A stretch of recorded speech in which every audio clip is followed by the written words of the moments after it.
Hello, I'm Specialist Gano, Area 3 Boss Treasurer, here with First Sergeant Vasquez of HHC United States Army Garrison Company. Welcome to our virtual SRB reading class.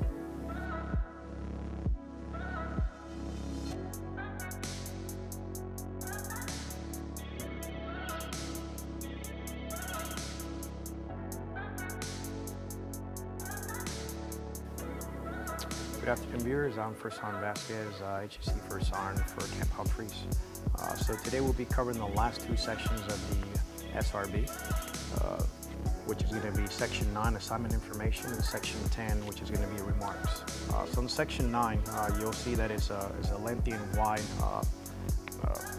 bracket in there, and it starts with basically your assignment. So your assignment starts from the moment that you went through basic training, through your AIT process, any additional school before you actually go into your first gaining unit assignment.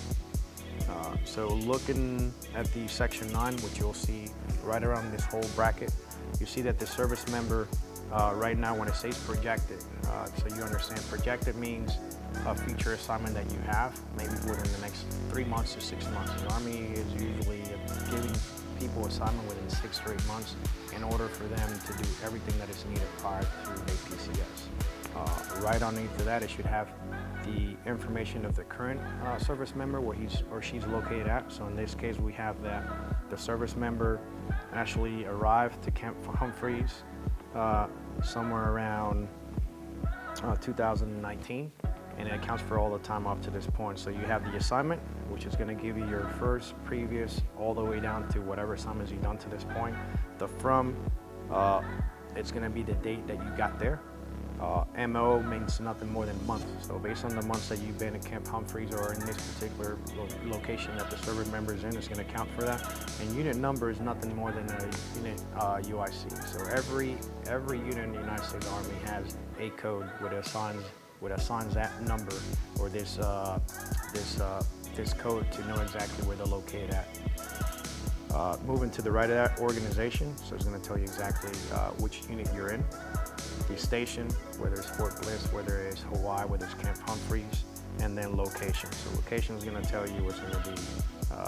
It's nothing more than if you're in New York, NY, and so forth and so forth. And then command is going to tell them what type of command they are in based on that organization.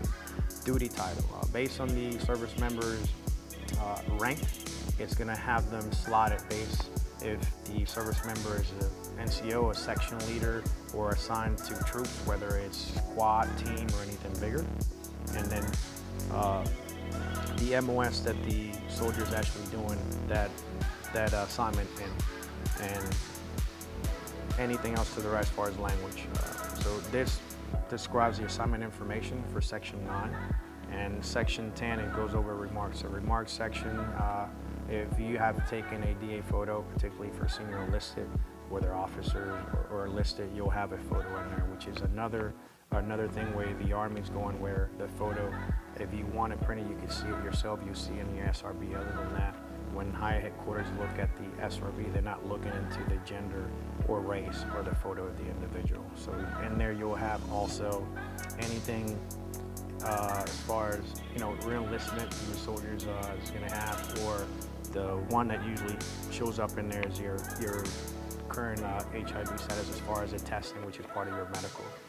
So the remarks for 10 is nothing more than showing a DA photo if you have one. If not, nothing's going to show up, and it show up in blank, just like this SRB right here. So at this point, we have actually conducted a review on all 10 sections of the SRB. I hope that you were able to understand your SRB requirements and how important it is for you to make sure that when you have this paperwork, basically the paperwork speaks for yourself as far as what you've been in the Army, what you've been doing, what you're currently going about doing. Again, it was a pleasure giving this class, and I appreciate the boss team bringing me along to explain this to all the current viewers. So I hope you have a good day and enjoy this time with you all. Thank you. Thank you for watching our virtual SRB reading class, and special thanks to First Sergeant Vasquez for helping. We hope you learned something, and join us next week for our next installment of our Tactical Tuesdays.